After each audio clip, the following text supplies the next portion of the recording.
so behind the bar.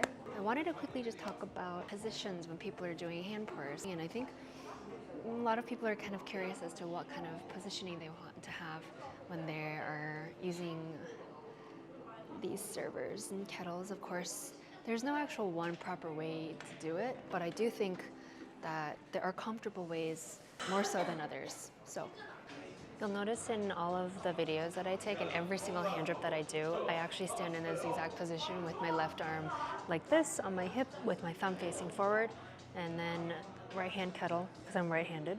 The reason why though I have my hand on my hip like this is because it keeps me balanced on both sides, both the left side and the right side.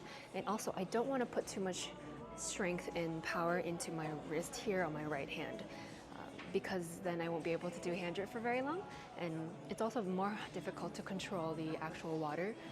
So whenever I feel, or I'm teaching other people with this position, is if you feel like you're putting too much pressure on your right arm here, to make sure to always emphasize and actually put pressure on your left hip. And then of course, if you're the other handed, left-handed, then it would be the same this side. There are a lot of baristas who stand in very different ways. Whatever is really most comfortable for them, but I find that this position brings me the best balance. And it also looks very symmetrical from the front as well.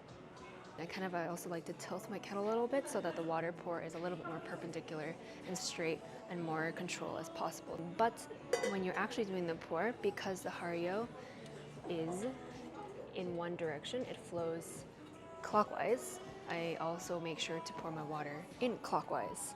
So that's just one thing that I do there for sure. So a couple other ways that a lot of I see baristas hold their kettle is instead of having their hand on their hips, they'll kind of lean, so they'll do this kind of thing.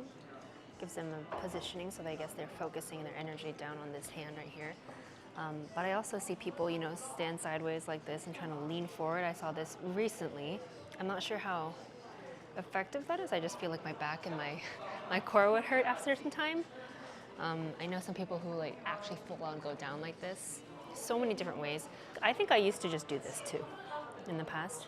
Or just behind their backs. Just try different ways to see which one's most comfortable and what will last you a very long time, especially if you're gonna do hand pours or drip when you're at home as well. If you're gonna do it for the long period of time, then yeah. Tiny things that people don't really think about. And I poured so much that I hope the water won't overflow. Okay, yeah, gotta pour it out.